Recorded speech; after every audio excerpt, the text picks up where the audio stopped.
నమస్తే. Welcome to Telugu రాజ్యం. ఈరోజు మనతో పాటు ఉన్నారు సీనియర్ జర్నలిస్ట్ భరద్వాజ్ గారు. వారితో మాట్లాడేద్దాం.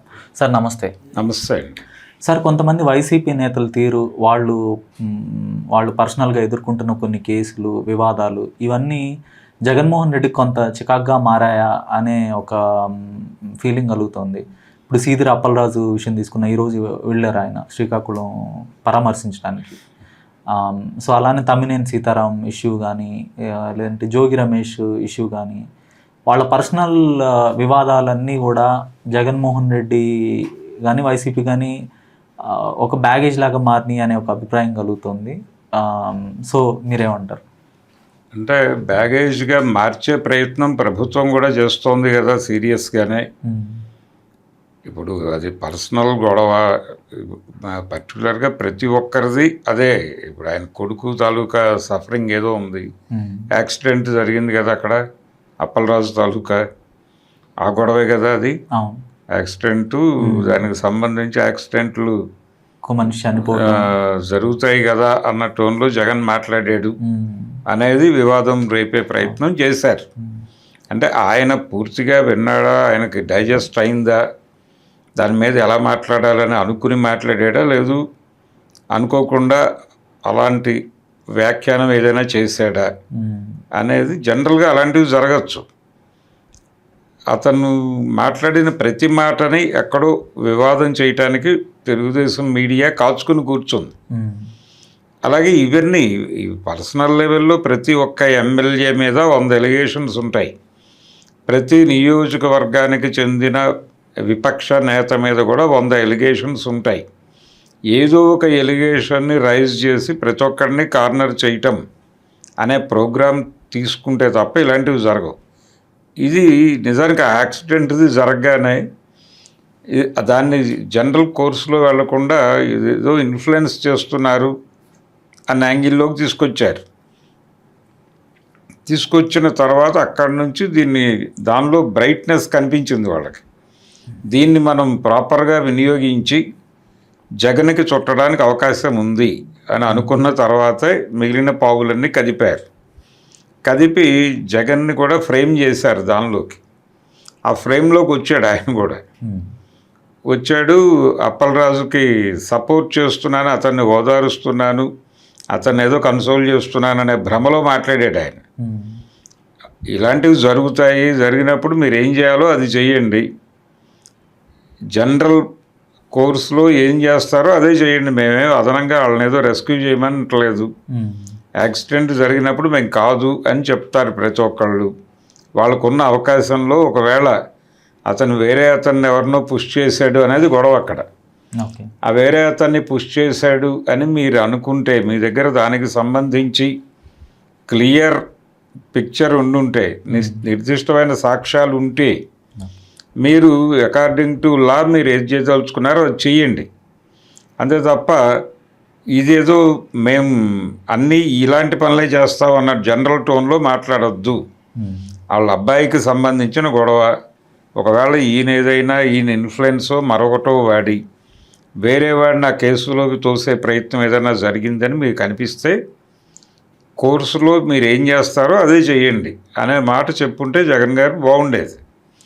అలా కాకుండా వీళ్ళు ఆయన ఏదో ఎమోషన్లో మాట్లాడాడు. ఆ మాట్లాడింది పట్టుకొచ్చి చుట్టే ప్రయత్నం చేస్తున్నారు. ప్రతిదీ అలాగే జరుగుతోంది. ఇప్పుడు అక్కడ ఫ్యామిలీలో వాళ్ళ అబ్బాయి మ్యారేజ్ గొడవ, జోగి రమేష్ మ్యారేజ్కి సంబంధించి ఆ అమ్మాయి బయటకు వెళ్ళిపోయింది, ఆరోపణలు చేసింది, అంతే కదా. అది ఏ ఇంట్లోనైనా జరగచ్చు కదా అలాంటి గొడవలు. అలా వాళ్ళ ఇంట్లో జరిగింది. జోగి రమేష్ కూడా దానికి సంబంధించి ఏదో వీడియో చేశాడు.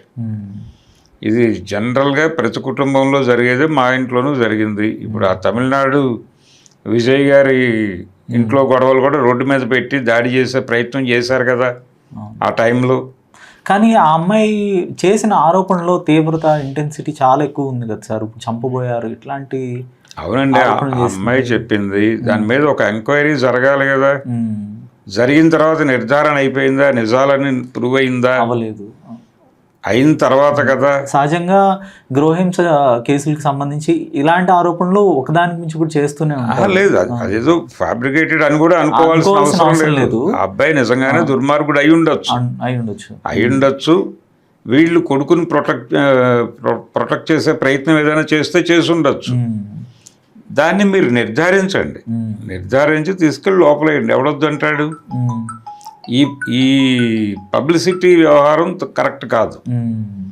అంటే జగన్ భరోసాతో వీళ్ళు ఇలా బిహేవ్ చేస్తున్నారు అనో, లేకపోతే వీళ్ళందరూ ఇంతే అనేది ఏదో బ్రాండింగ్ చేయటం కోసం వీటన్నిటినీ వాడుతున్నట్టుగా అనిపిస్తుంది. ఇప్పుడు తెలుగుదేశం పార్టీకి సంబంధించి ఆయన వాళ్ళ మామగారిని పదవీచ్యుతుడిని చేశాడు. ఇది తెలుగుదేశంలో ఒక ట్రెడిషన్ అని గనక మాట్లాడితే ఎంత దారుణంగా ఉంటుంది. ప్రతి ఒక్క ఎమ్మెల్యే కొడుకు ఇలా ఇదే చేయాలి, అల్లుడు ఇదే చేయాలి అనేది ఒక ట్రెడిషన్ అన్నట్టుగా మాట్లాడితే ఎంత ఇల్లాజికల్గా ఉంటుందో ఇది కూడా అంతే. అలాగే మిగిలిన వాళ్ళ కేసులు కూడా, ఇప్పుడు మొన్న అంబటి రాంబాబు గొడవ కూడా అదే కదా.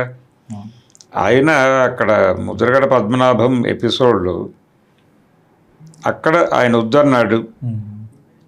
ఇన్ రిటర్న్ ఆయన వీలునామాలో ఉంది అది, నాకు ప్రభుత్వ లాంఛనాలు అక్కర్లేదు, ఈ ప్రభుత్వం నాకేం చేయలేదు కాబట్టి నాకు అక్కర్లేదు అన్నాడు ఆయన. వద్దన్నాడయా, ఇన్ రిటర్న్ పేపర్ ఉంది, మీరు వెళ్ళిపోండి బయటికి అన్నాడు. వాళ్ళు వెళ్ళము, మాకు డ్యూటీ వేశారు కాబట్టి మేము చేస్తాము అన్నారు. గౌరవ వందనం చేసి తీరతామన్నారు. మీరు అగౌరవం అనుకోండి కానీ మేము గౌరవమే చేసి వెళ్తాం అన్నారు వాళ్ళు.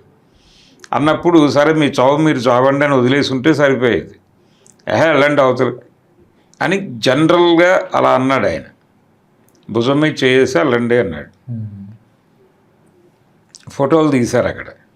తీసి ఒక ప్రభుత్వ ఉద్యోగి విధి నిర్వహణకు అడ్డం పడ్డాడని కేసు కట్టారుగా.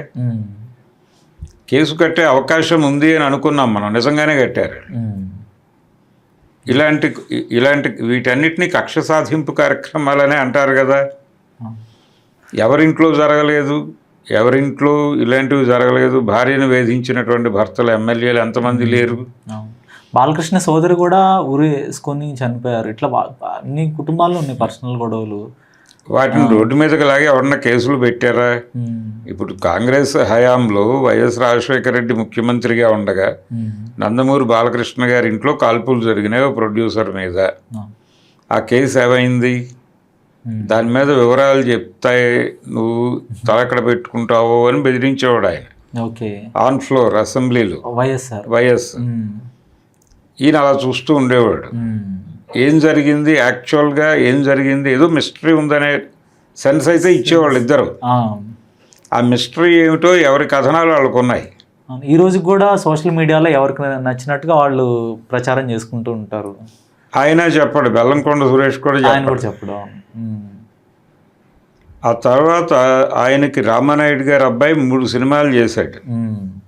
అది కూడా ఈ కోటాలో భాగమే చేశారు అనే ప్రచారం కూడా ఉంది. సరే, దేనికి సంబంధించిన క్లారిటీ లేవు ఇలాంటి గొడవల్లో. కానీ జరిగాయి, ఇన్సిడెంట్లు అయితే జరిగాయి. జరగలేదు అంటానికి కుదరదు. చిరంజీవి ఇంట్లో ఉంది, పవన్ కళ్యాణ్ వ్యక్తిగత జీవితం. ఇప్పుడు బాలకృష్ణ ఇంట్లో ఒక వాచ్మ్యాన్ చనిపోయాడు. ఎందుకు చనిపోయాడో తెలీదు. ఆ బయట సెక్యూరిటీ పోస్ట్లో ఉండేటువంటి అతను ఎవరో చనిపోయాడు. ఆ చనిపోయిన దానికి వాళ్ళు ఏదో కథ చెప్పారు. అది అసలు పెద్ద సీరియస్ కేసుగా లేదు, ఎవరు లోపలికి వెళ్ళిన పరిస్థితి లేదు. ఎలా జరిగింది? కాంగ్రెస్ హయాంలోనే జరిగింది అది కూడా. ఆ కేసులో నుంచి కూడా ఎలా బయటకు వచ్చాడు అనేది మిస్టరీనే. సో ఇలాంటివి 100 ఉంటాయి. తెలుగుదేశంలోనూ ఉన్నాయి, కాంగ్రెస్లోనూ ఉన్నాయి. ఇప్పుడు జగన్మోహన్ రెడ్డి గారి చెల్లెలు అనేక విషయాలు మాట్లాడారు. ప్లస్ అధికారంలో లేనప్పుడు ఇలాంటివి ఇంకా ఎక్కువ జరుగుతుంది. కాబట్టి ఇవి జరుగుతాయి. వీటి మీద మీరు చెయ్యండి. కానీ ఇది పర్సనల్ జీవితాల్లో జరిగే జనరల్ విషయాలు, దాన్ని పొలిటికల్ ప్రోగ్రాంలోకి తీసుకొచ్చి ఈ అకౌంట్లో వీళ్ళని భ్రష్టు పట్టిద్దాం అనుకోవటం అనేది కరెక్ట్ కాదు. అది జగన్మోహన్ రెడ్డి ఆ రోజున ఆ మాట అని ఉండాల్సింది. అప్పలరాజు విషయంలో ఆ యాక్సిడెంటు దానికి సంబంధించి వీళ్ళు ఏదైనా అతి చేసి ఉంటే ప్రతి కేసు విషయంలోనూ ఆయన స్పందించాల్సిన పద్ధతి ఇదే. అవును. కోర్సుగా మీరు ఏం చెయ్యాలో అది చెయ్యండి, మీ డ్యూటీ మీరు చెయ్యండి. మరింత ఉందాగా ఉంటుంది. మీ డ్యూటీకి వాళ్ళు అడ్డం పడితే ఓకే. మీరు మాట్లాడండి, నేనే వచ్చి కూర్చుంటా అక్కడ అని మాట్లాడితే వాళ్ళ నోరులు లేవవు కదా. అందుకని ప్రొడక్టివ్ అపోజిషన్ అనే లక్షణాలు జగన్ అలవరుచుకోవాలి. యాక్టివ్ అపోజిషన్ అనేది వర్కౌట్ అవ్వదు. ఎందుకంటే అవతల వాళ్ళు వ్యూహాత్మకంగా ఉన్నప్పుడు నీకు కూడా ఒక వ్యూహం ఉండాలి. అది లేకుండా నువ్వు అగ్రెసివ్గా చంద్రబాబు ఇమిటేషనే. ఈ యాక్టివ్ అపోజిషన్ అనే ప్రోగ్రామ్ని, ఆ పిచ్చిని ప్రపంచానికి కలిగించిన వాడు చంద్రబాబు నాయుడు. ఆయన అపోజిషన్లో ఉన్నప్పుడు ప్రభుత్వం ఏం చేసినా అడ్డం పడేవాడే. అది కరెక్ట్ కాదు. ప్రొడక్టివ్ అపోజిషన్ అనేదే కరెక్ట్ పద్ధతి. అది అలవరుచుకోగలిగితే జగన్మోహన్ రెడ్డి డెఫినెట్గా ఈ గొడవలన్నిటిలోంచి బయటకు వచ్చేయగలడు. ఓకే, ధన్యవాదాలు sir. Thank you. Hello, Telugu రాజ్యం ఛానల్ చూస్తున్నారా? సామాజిక, రాజకీయ, జీవన చిత్రణే తెలుగు రాజ్యం. అతిశయోక్తులు, అసత్యాలు ఉండవు. రాజకీయ కోణం కాదు, ప్రజా కోణమే కొలబద్ద. తెలుగు రాజ్యం వీక్షణ మీ ఉత్తమ అభిరుచికి నిదర్శనం.